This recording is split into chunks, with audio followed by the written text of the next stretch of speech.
Carlos Alberto. Faz a nós Você é só todos, né? Carlos? O meu é Carlos Aparecido, mas não conta pra ninguém. Carlos Bregantin, Queria demais que fosse Carlos Alberto. Júlio Silveira, a gente está aqui reunido nessa tarde, a gente está começando mais um Papo na Rede. Essa tarde com uma alegria muito grande poder ter o Frei Beto com a gente.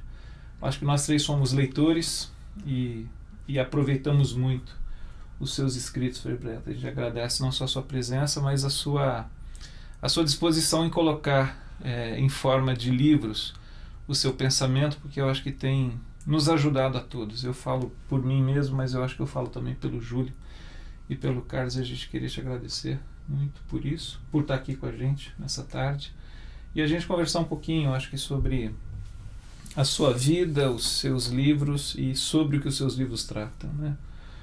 Me chama muita atenção, terminei de ler essa semana esse livro que está na mão do Júlio, que é Fome de Deus, né?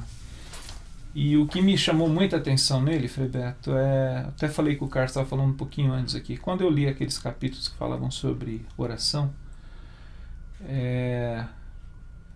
diferente de algumas abordagens que a gente vê, que coloca a oração como um dever, e quando quem fala sobre oração apela para a culpa e quer mover as pessoas a orarem, buscarem uma vida de oração pela culpa, eu até falei com o Carlos, eu falei assim, lendo esses textos que você colocou aqui sobre oração, me faz pensar naqueles outros que são parecidos, assim, que a gente termina de ler e dá vontade de orar.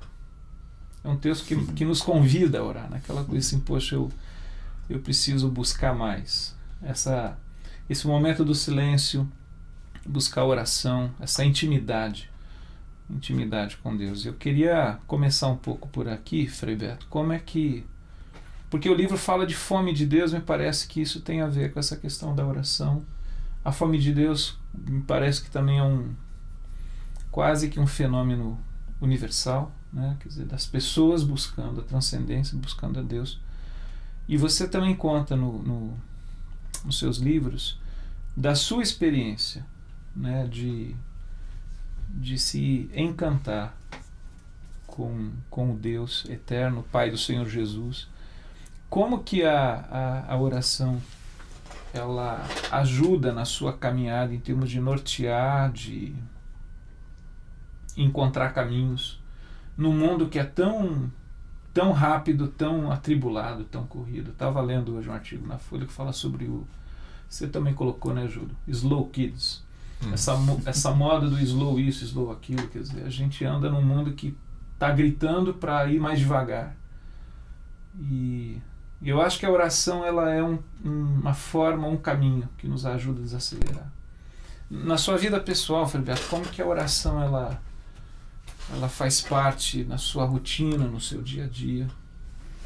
Bem, Fernando, primeiro eu queria agradecer o convite desse bate-papo com você, com o Carlos, com o Júlio, e a oportunidade de falar aí para os ouvintes das minhas obras. Por coincidência, esse ano eu lancei 3 livros, o que não é bom. É bom para um escritor lançar no máximo um livro a cada ano. Tem escritores que lançam um livro a cada 10 anos, que é o caso daquele Humberto Eco. Ele marca 10 anos. Né? Mas eu não posso agendar os editores. Muitas vezes a editora fala, não, eu vou lançar esse ano, mas deixa lá na prateleira. E aí acontece de 3 editoras diferentes lançarem 3 livros do mesmo autor no mesmo semestre. Não, no mesmo ano. No primeiro semestre saiu o Aldeia do Silêncio, pela editora Rocco, que é um romance sobre o silêncio, que exatamente ecoa tudo isso que você falou aí do slow, etc. Depois saiu um livro da Saraiva, O que a Vida Me Ensinou, e agora, no segundo semestre, saiu esse livro da Paralela, que é o Fome de Deus. Eles coincidem. O Aldeia do Silêncio é justamente um livro em que eu descrevo a vida num lugar ermo, de 3 pessoas e 2 bichos, um urubu e uma cadela. E essas pessoas não têm a menor ideia que dia, que mês, que ano é hoje. Uhum. E elas têm tamanho entrosamento que dispensa palavras. Não precisam gastar palavras. E tem muita consciência do peso e do valor da palavra. Por isso elas são muito contidas, econômicas, ávaras até, em relação à palavra.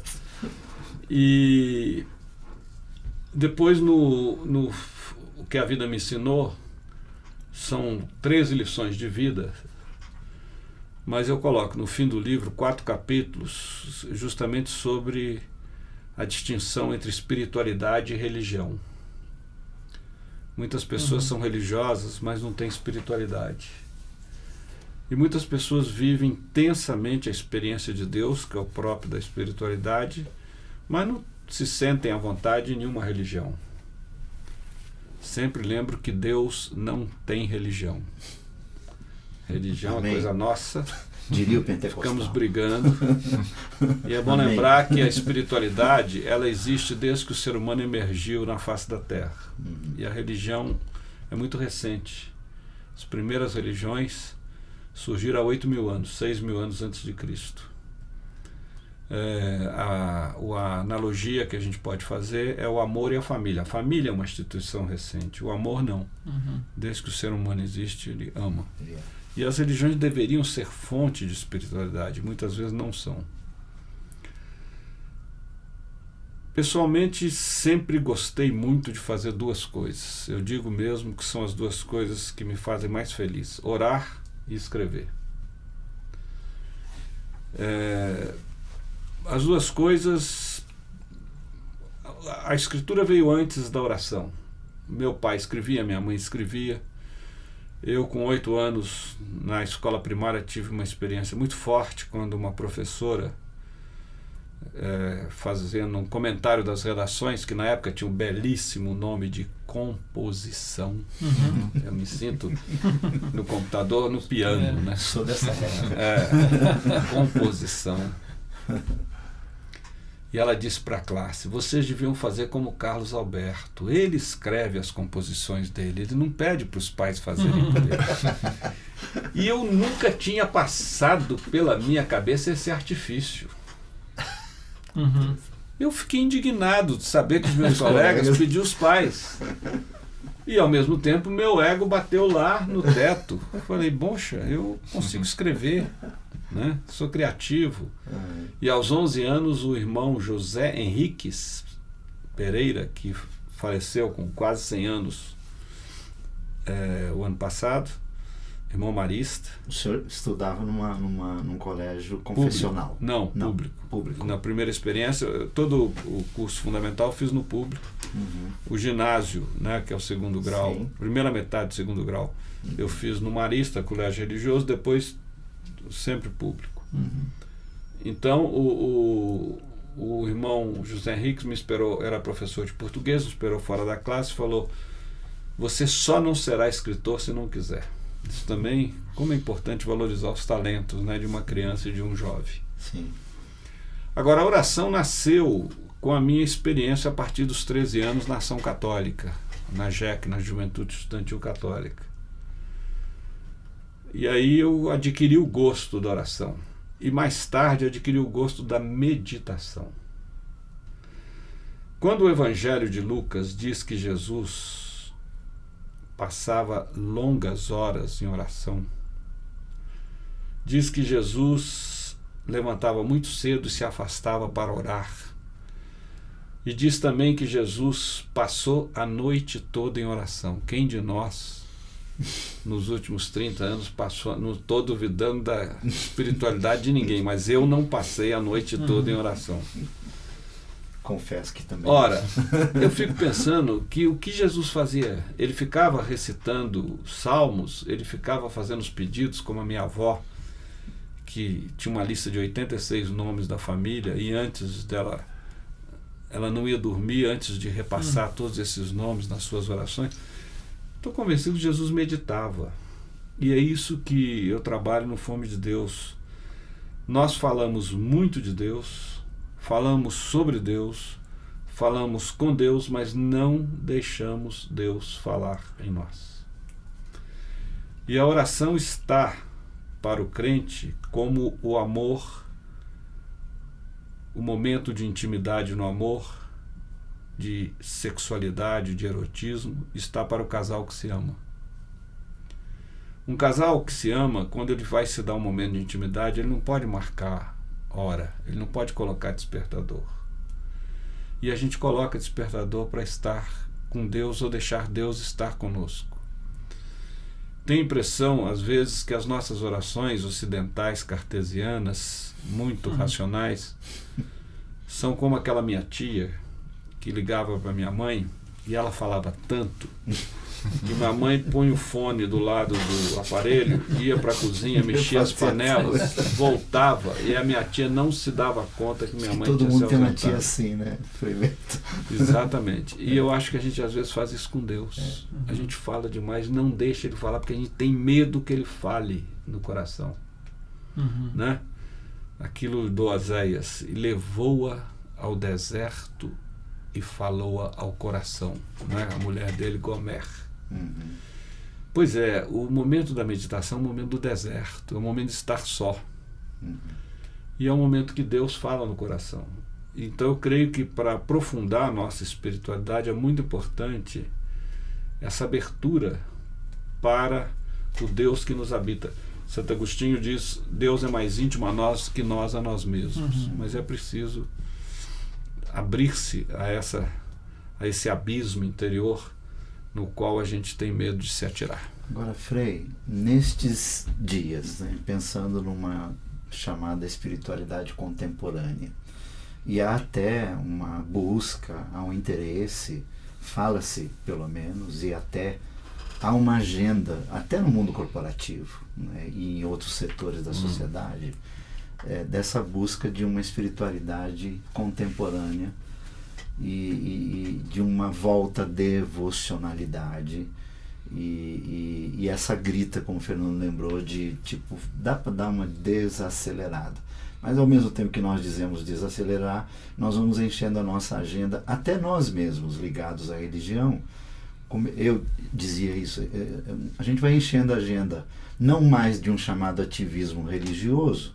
mas vai enchendo a agenda de dar uma palestra aqui, faz um casamento ali, escreve uma coisa ali, e o tempo do silêncio, da quietude para um momento de meditação, ele vai ficando sempre para um outro momento. Mas principalmente porque eu sei que tem gente deste naipe nos ouvindo e querendo assim, de repente, ouvir uma palavra mágica, né, um segredo, uma senha, de pô, como é que eu faço como na gerência de uma empresa, na diretoria de outra, na vice-presidência de outra e no lufa-lufa contemporâneo, nas exigências, né, na competição. Quer dizer, mas eu tenho sede, eu gostaria. Quer dizer, como é que isso é possível para essa gente desse tempo, que é o nosso tempo?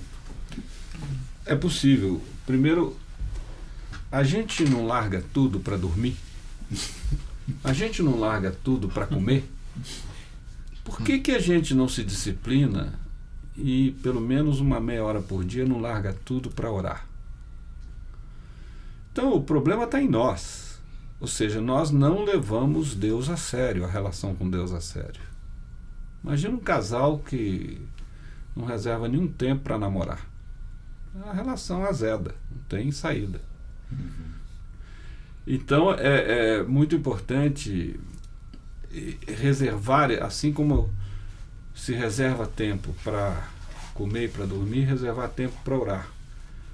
Eu costumo reservar meia hora de manhã para meditação e meia hora no fim da tarde, quando posso. Numa cidade de São Paulo, muito difícil, mas quando eu me retiro para escrever, vou para um sítio, aí eu consigo.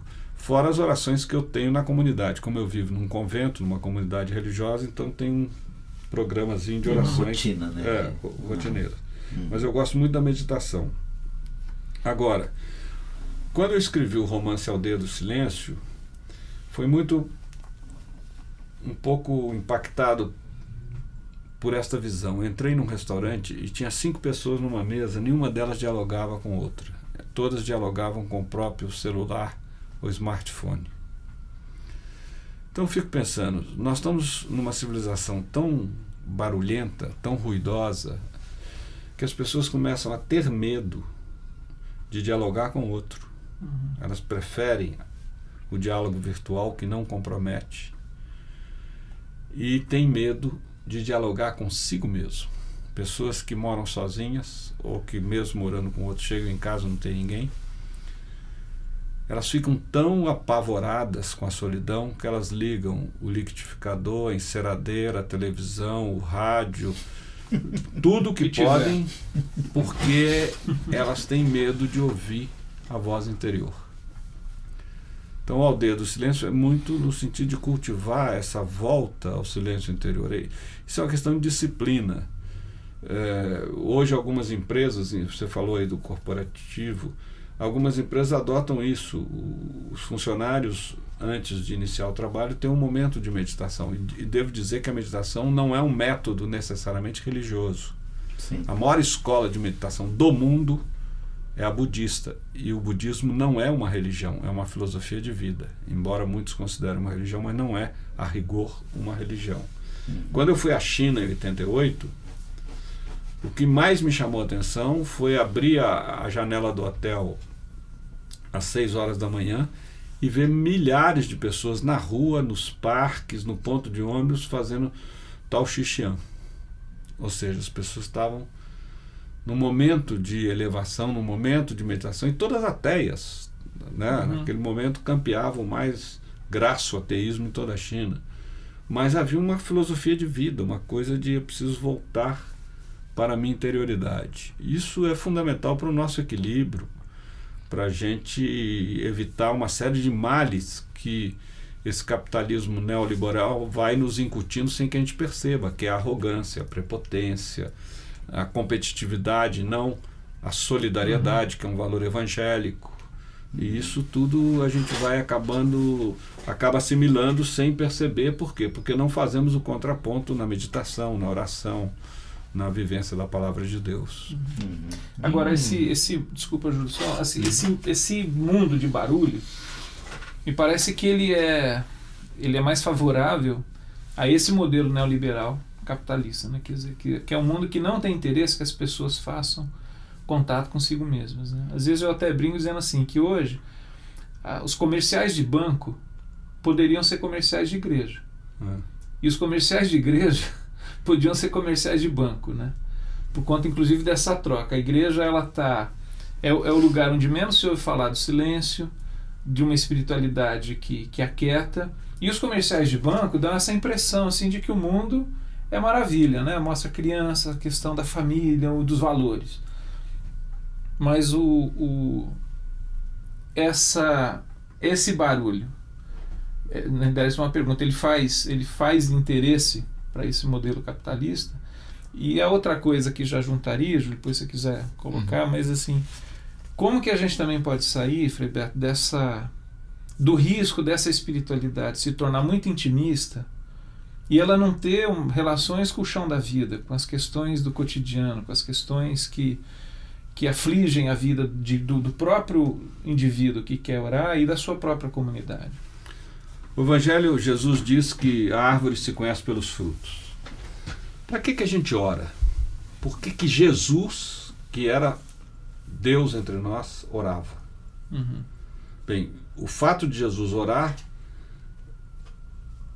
revela um dado teológico indiscutível. Jesus tinha fé como nós temos, e não ao contrário de algumas heresias fundamentalistas muito piedosas que acham que Jesus só era humano na aparência, mas dentro ele tinha uma conexão direta com Deus Pai. Isso é heresia do ponto de vista tanto das igrejas protestantes, evangélicas, quanto da católica. Jesus tinha fé como nós temos, e teve até crise de fé. Meu pai, por que me abandonaste? Então Jesus orava para fertilizar a sua experiência de fé. E essa fertilização, ela se traduz no amor. E o amor para o Evangelho não é um sentimento, é um compromisso de justiça. O critério do amor é a justiça. Tomemos 2 exemplos. O encontro de Jesus com aquele homem conhecido equivocadamente como jovem rico. Senhor, o que devo fazer para ganhar a vida eterna? Bem, você deve cumprir os mandamentos. E Jesus recita os mandamentos e ele responde: desde pequeno eu faço isso. O homem era um santo. Agora, o azar desse sujeito foi Jesus não ter nascido em Minas. Porque nós, mineiros, somos muito tolerantes. Alguns dizem que é um bom partido, inclusive. Se Jesus fosse mineiro, teria dito: cara, você é um santo, fica aí com a gente, com o tempo você vai melhorando. Mas não, Jesus, como era um galileu radical, disse: cara, te falta uma coisa, o compromisso de justiça. Vende os teus bens e dê o dinheiro aos pobres. E diz o Evangelho, ele foi embora triste e aborrecido porque era muito rico. Então, a questão é o seguinte, não passava, né? Você falou bem, Fernando, não adianta nada orar se eu sou irascível, egoísta, prepotente, arrogante. É sinal de que essa oração é a oração, sabe, do fariseu, comparada com a do publicano. Senhor, eu pratico tudo, eu dou esmola, e o publicano lá, não, eu sou um pobre pecador. Jesus fala, é essa oração que interessa. Ou aquela referência que Tiago faz. Né? Exato, e mais do que a oração, o que interessa na vida de uma pessoa é o amor. Né? O critério da salvação e do discipulado de Jesus é o amor. Ainda que a pessoa não tenha fé. Eu tive fome, me deste de comer. Eu tive sede, me deste de beber. Quando foi, Senhor, que te vi com fome, com sede, doente, enfermo, peregrino, eu nem fé tinha. A cada vez que fizeste a um dos pequeninos, a mim o fizeste. Quer dizer, o pobre, o desamparado, o drogado, o doente, o excluído, ele é presença de Deus entre nós. E esse é o desafio de uma espiritualidade e de uma oração. Se a oração é solipsista, se a oração é só para aliviar o meu coração, não é a oração que Jesus propõe. Em Aldeia do Silêncio, o senhor fala das fechaduras, né, da sutil e ao mesmo tempo profunda diferença entre estar pelado e estar nu, né, no se relacionar, né, com as pessoas e no se relacionar também com Deus. Né. Sempre que eu leio isso, me remete a Hebreus 4, que diz que a palavra de Deus é viva, eficaz e mais cortante do que a espada de 2 gumes. Né? E ela traz tudo à vista, traz toda a luz. Né? Esse estar pelado e não estar nu significa esse medo, né, de medo generalizado, de não deixar Deus falar e não deixar Deus trazer a luz da consciência, a nossa sombra? Significa, porque justamente a experiência de Deus é uma experiência de conversão. Essa é uma palavra, uma categoria de trânsito.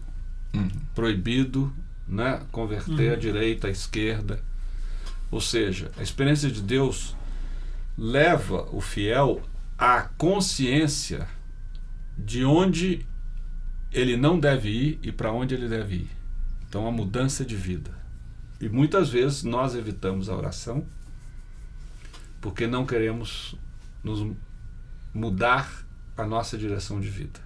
Então vou empurrando com a barriga, né? Porque se eu parar e deixar Deus falar no meu coração, eu vou ter uma clareza de que aqui eu estou pisando na bola e eu deveria ir por ali. E, claro, toda escolha significa uma renúncia, significa uma ruptura. Então é daí que, né, Hebreus tem razão. A palavra de Deus é cortante, ela delimita espaços. E essa incidência da palavra, ela resulta na minha atitude. Ou não resulta. Se não resulta, eu sou fariseu. Não podemos nos esquecer que nos evangelhos, Jesus jamais critica quem não tem fé, critica quem tem muita fé. Os saduceus, os fariseus eram pessoas muito piedosas. Que a ironia maior do que a parábola do bom samaritano? Descia de Jerusalém a Jericó um sacerdote e passou ao largo, indiferente. descia em seguida um levita, que era o religioso da época, né, o frade da época, como eu sou frade, e passou ao largo. E um samaritano, que aos olhos do doutor da lei era um herege, Jesus cita como exemplo. É interessante que no fim Jesus pergunta: qual dos três você acha que teve misericórdia? Né? Aí ele diz: qual dos três você acha que agiu, né, conforme a vontade de Deus? Aquele que teve misericórdia para com ele. Ele não pronuncia a palavra samaritano para não contrair o pecado da língua. Veja bem como é que é a sutileza. Eu costumo até brincar dizendo que Jesus, né, o Lucas lá na descrição, foi um pouco injusto, porque o sacerdote, ele não passou tão indiferente. É que ele tinha que celebrar a missa das 7, estava em cima da hora, mas chegou em Jericó, pediu na oração dos fiéis que todos orassem pelo homem caído à beira da estrada. Mas, né, Jesus, já influenciado pela teologia da libertação, não levou em conta as intenções do sacerdote, só a prática do samaritano. Agora, é estrondoso assim, esse exemplo, né? Citar um judeu agradecia a Deus por ter nascido mulher, né? E não ter nascido pagão nem samaritano. E Jesus citar justamente, né, um samaritano em contraste a dois tipos religiosos, né? Seria traduzindo hoje para os nossos dias, qual seria a semelhança? Não, justamente, eu acho que você pegou um exemplo bom, né? Jesus quer saber da minha prática de amor. E a minha prática de amor tem que resultar em prática de justiça. Volto a dizer, para Jesus o amor não é um sentimento, é uma atitude, e essa atitude resulta em verdade e justiça. E o outro exemplo similar do bom samaritano é da mulher samaritana, no capítulo 4 de João. Esse episódio que está no Evangelho de João, se ali não estivesse, seria proibido em muitos seminários católicos. Vejamos, Jesus está só à beira do poço de Jacó. Era um rapaz. Chega uma mulher para colher água ao meio-dia. Detalhe, João dos 4 evangelistas é o único que usava relógio. Ele gosta de marcar a hora sexta, a terceira hora. Era o único que usava relógio. Ele marca meio-dia. Muitos nordestinos estão nos ouvindo aqui. E eles sabem que mulher nenhuma sai de casa para buscar água na hora que o sol está a pino. Meio-dia, né? Ela vai buscar água cedinho. Ora, essa mulher ia ao meio-dia porque ela não queria encontrar com as outras mulheres. E nós vamos logo entender a razão. E ao chegar ao poço de Jacó, ela é abordada por um rapaz estranho que ela nunca viu. E toda mulher sabe que ser abordada por um estranho num lugar ermo não é um bom sinal, né? O machismo paira em todas as culturas. Mas de repente Jesus faz uma pergunta óbvia: o que você está fazendo? Estou tirando água. Ah, mas se você soubesse da água que eu tenho para lhe dar, você nunca mais teria sede. Ela achou aquilo estranho e falou: Senhor, dá-me dessa água. Aí ele fala: vá buscar o teu marido. Ora, nenhum homem paquerando uma mulher manda ela buscar o marido. Aí que a cabeça da samaritana colou com o real. Falou: não tenho marido. E Jesus também conhecia a fama dela, não só as mulheres que ela evitava de manhã. Disseste a verdade. Tiveste 6 e este com quem vives agora não é teu marido. Meu caro, se fosse no seminário católico, minha filha, você é uma adúltera, uma pecadora, está no 7º homem, sabe, vai se ajoelhar no prego, fazer penitência. Nada, Jesus não tem nenhum discurso moralista para essa mulher. Isso é fantástico. Por quê? Porque ele percebeu que uma mulher que está no 7º homem é porque ela tem um buraco no peito onde só cabe o amor de Deus. Ela tinha muita fome de Deus, né? Por isso ela estava nessa busca insaciável, que ela achava que uma relação conjugal ia saciá-la e não saciava. É a primeira pessoa a quem Jesus se revela como Messias. É a primeira apóstola. Primeira, Sai dali queira pra ou anunciar. não os bispos da Igreja Católica. É a primeira apóstola. E a segunda é Maria Madalena. Primeira testemunha da ressurreição. Duas descredenciadas. Duas mulheres. Né? Duas mulheres. Descredenciadas, né? Duas mulheres. É. E ele diz, ela pergunta, onde é que nós devemos adorar a Deus? Aqui no Monte Garizim, na Samaria, ou em Jerusalém? Ele diz, nem num lugar nem no outro, mas sim em espírito e verdade. Porque ela adorava em espírito, que é a dimensão subjetiva, e a verdade. A vida dela era transparente, ela estava na busca. E por isso Jesus percebeu que ela estava em condições de receber a mensagem do absoluto. Uhum. Eu sou o Messias que vocês esperam. E ela foi anunciar na cidade. Uhum. Encontrei aquele que todos nós esperamos, né? Então isso é fantástico. Como é que Jesus tem essa relação de liberdade, de compaixão, de misericórdia, sabe? Sem essa religião. Jesus vivia intensamente a espiritualidade, né? E não essa religião moralista, essa religião autoritária, arrogante, que quer muitas vezes enquadrar de tal maneira o fiel que ele acaba perdendo o fogo da fé, né? A vitalidade do Espírito Santo. Frei, indo nessa linha do amor, não é?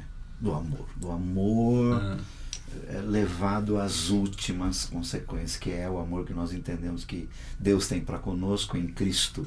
Ele se revela desse modo e Cristo vai se revelando e revelando o amor à medida que vai no chão da vida, fazendo a vida acontecer. O que é que aconteceu com este amor nos dias de hoje, em que nós percebemos que o mercado religioso se deixou levar, sucumbiu a outros tantos interesses, de modo que às vezes você percebe muito mais, como Jesus também lá naqueles dias percebeu, fé e amor em aqueles que não tinham afinidade com a religião, afinidade com a fé. Mas Jesus percebia neles mais do que estes. E hoje meio que estamos observando isso. Quer dizer, o Fernando falou das propagandas de bancos, né? Mas sobretudo na prática, né, do que eu tenho chamado de mercado religioso, o discurso não é o amor. O discurso é competição, o discurso é a prosperidade. É prosperidade, é construir, é adquirir, é possuir, é ter, e outros tantos... E se sentir bem com isso. Sentir-se bem, essas tiranias da felicidade, do prazer, da alegria, do tipo, a isenção de sofrimento, com a dor, nem pensar em dor. Não é? Então, esse amor, que é um amor que dói, é um amor que vai para o sofrimento. Quer dizer, para onde ele foi?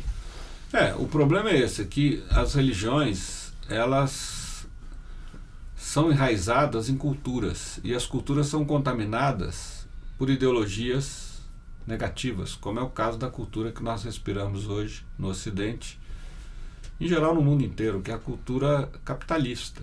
Ou seja, o que é mais importante é acumular riquezas, é ter muito dinheiro.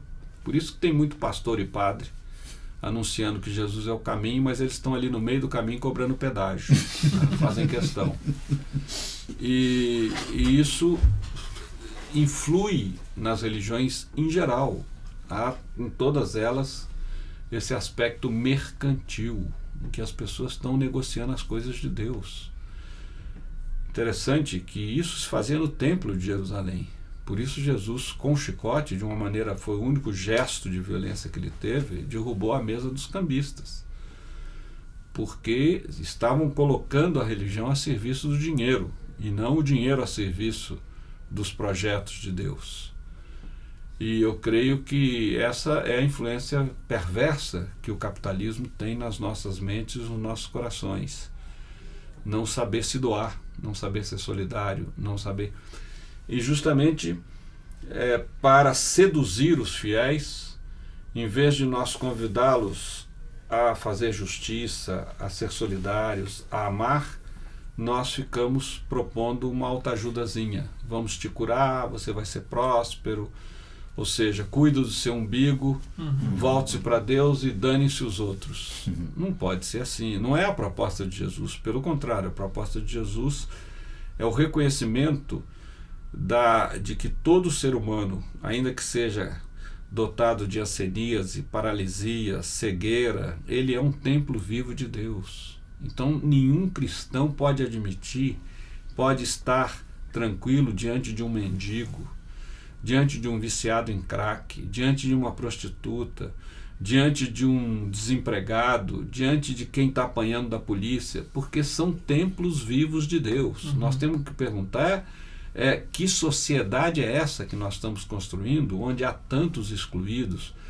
onde há uma África faminta, onde há 1.500 pessoas morrendo por ano na travessia da África para a Europa, no mar Mediterrâneo, né? Enfim, onde ainda acontece um caso Amarildo.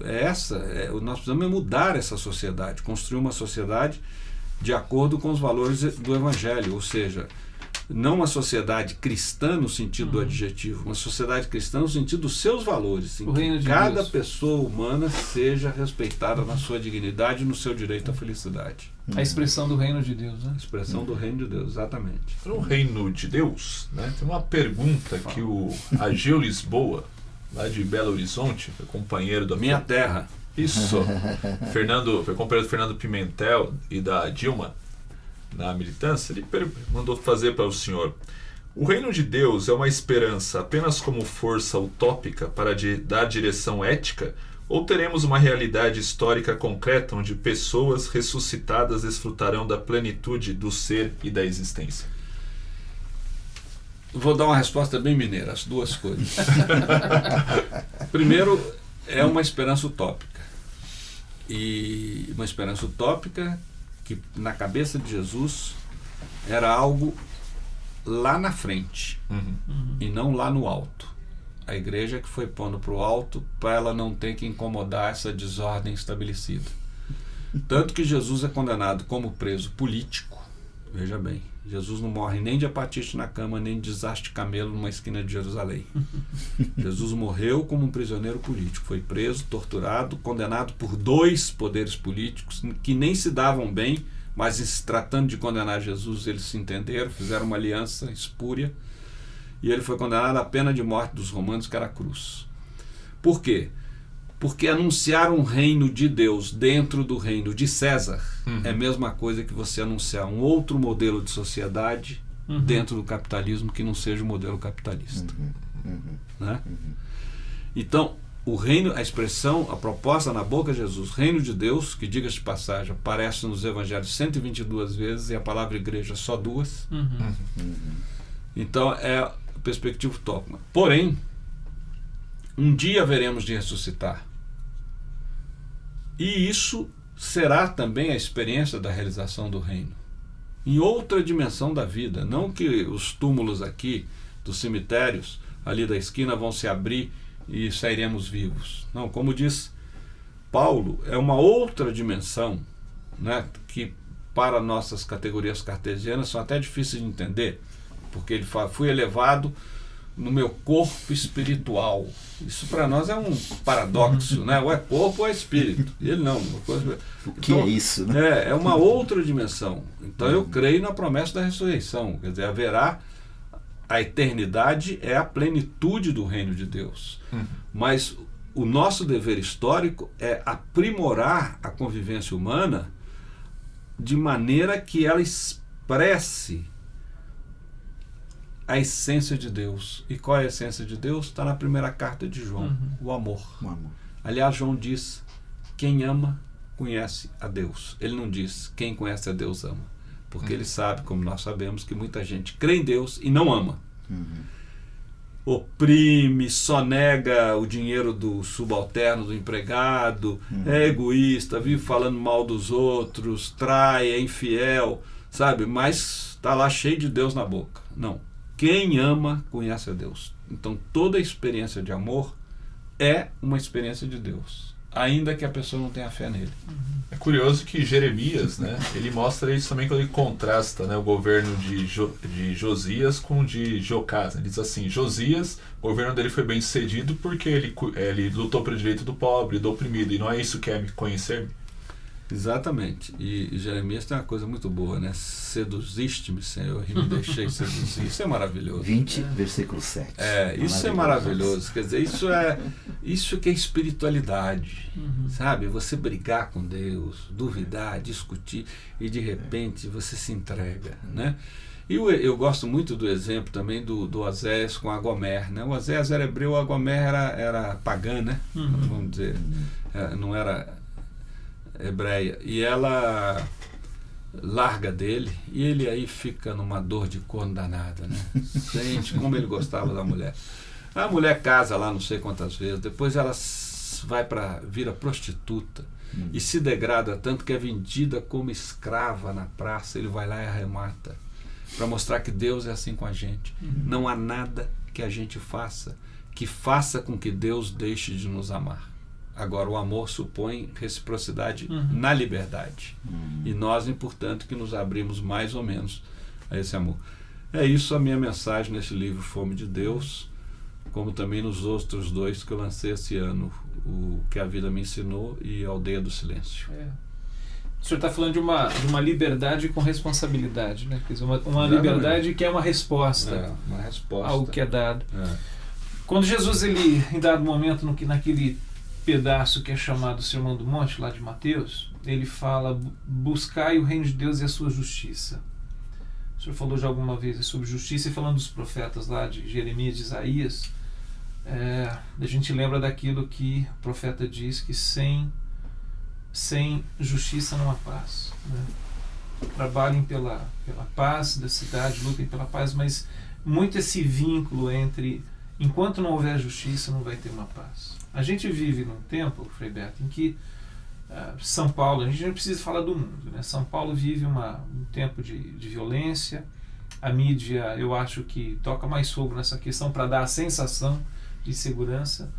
Mas o fato é que, sim, nós vivemos em tempos em que paz é um artigo raro.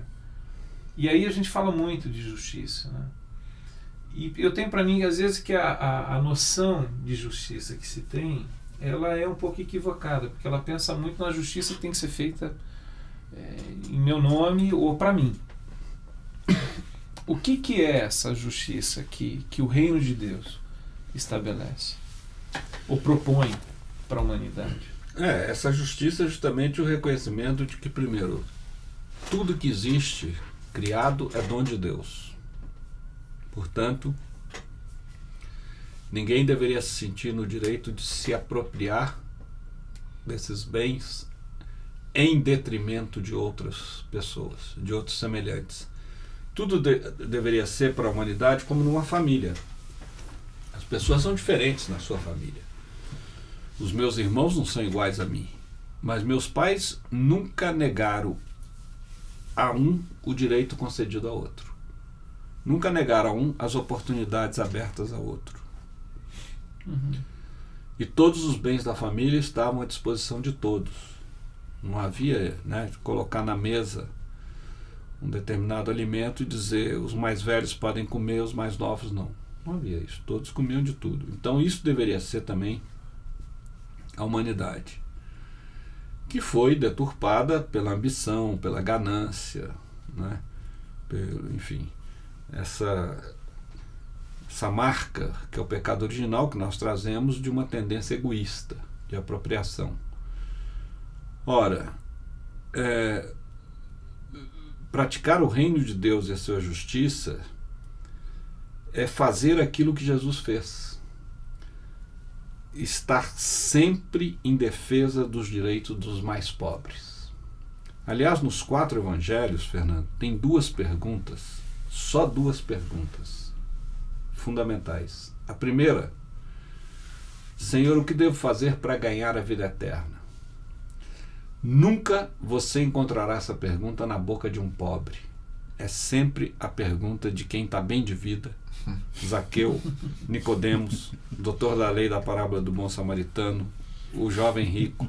E agora quer saber como investir na poupança celestial, porque aqui já está garantido. E todas as vezes que Jesus escuta essa pergunta, ele se irrita. A pergunta o incomoda. E ele responde com ironia. A segunda pergunta é a pergunta dos pobres. Nenhum pobre pergunta a Jesus o que devo fazer para ganhar a vida eterna. Todos os pobres fazem a mesma pergunta: Senhor, o que devo fazer para ter vida nesta vida? O meu olho está cego, eu quero enxergar, minha mão está seca, eu quero trabalhar, a minha perna é paralítica, eu quero andar, o meu irmão está morto, eu quero ele vivo aqui de novo.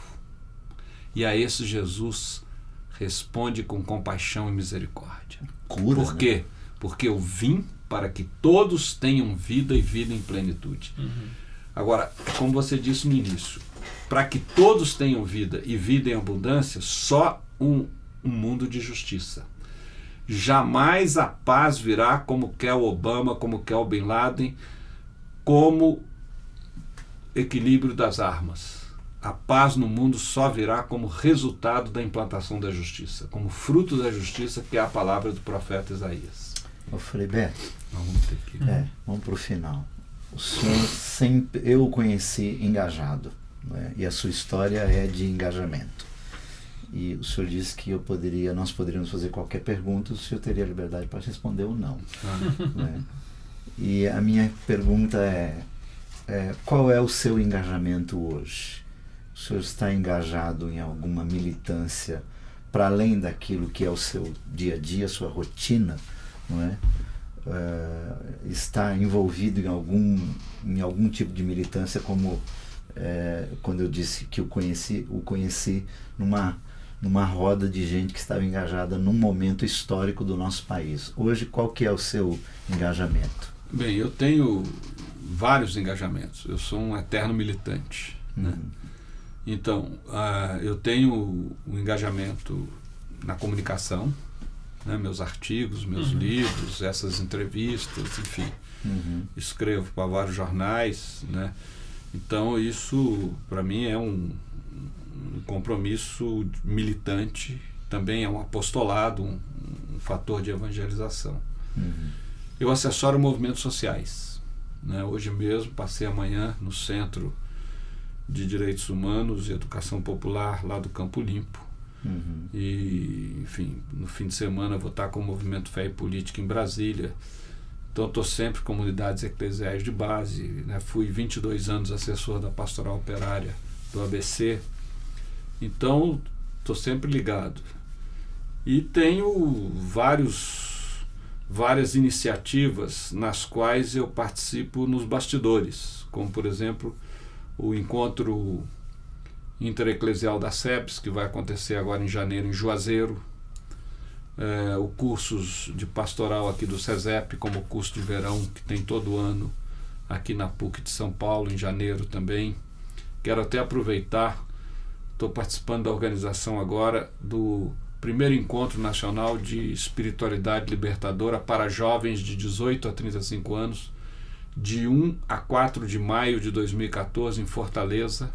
Né? Então, quem tiver interessado, tiver essa idade, pode procurar em Fortaleza na internet, procura www.adital, com L no fim, .org.br, né, ou .com.br, tanto faz, que promove, que está bancando esse encontro, e eu estou participando. Então, a minha militância vem isso, eu estou envolvido em muitas iniciativas e procuro ajudá-las em coletivos, né, que participam com outras pessoas, não eu sozinho. O senhor tem esperança nesse atual momento no que diz respeito aos movimentos políticos? Eu sou muito decepcionado com a política partidária no Brasil. Eu nunca fui militante de partido e acho que o governo do PT está nos devendo uma reforma política profunda. Não essa perfumaria que queriam fazer aí há pouco tempo, se pode pôr cartaz, isso é bobagem. Tem que começar pela proibição de financiamento de campanha por pessoas jurídicas, como empresas. Doação privada para a campanha deve ser só de pessoa física, com um limite máximo de 1 salário mínimo, e ponto.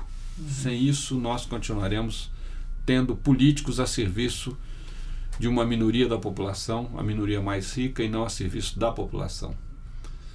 Então, mas eu sou muito otimista quando eu vejo as manifestações de rua. Por quê? Porque esse governo do PT promoveu a inclusão econômica de parcela considerável da população brasileira, sobretudo a mais pobre, mas não promoveu a inclusão política. E os jovens estão nas ruas querendo ser protagonistas políticos. Então acho que nós estamos vivendo um momento muito salutar de tentativa de alertar a nação para ampliar os espaços políticos e ampliar os direitos sociais, porque o governo concedeu direitos pessoais, né? Você tem o seu carro, a sua geladeira, a sua moto, a sua televisão, sua máquina de lavar, ótimo. Mas cadê os direitos sociais? O transporte, a saúde, a educação, a moradia? E aí as pessoas vão para a rua, porque o governo não está atendendo os direitos sociais. Isso daí. Roberto, a gente queria agradecer muito. Eu que agradeço, Seu que Deus tempo. nos abençoe. Muito obrigado por esse papo. Disponibilidade, foi muito bom. Se vocês puderem mostrar a capa do livro. Ah, sim, a gente mostra daqui. Muito obrigado, Frei. Vamos lá. Júlio, obrigado pela sua... Aqui correndo, porque eu tenho uma missa agora. Ah, então De um amigo que morreu há um ano hoje, exatamente um ano. Fernando, obrigado. É mesmo? obrigado. Obrigado, Fred. É. Querido, não.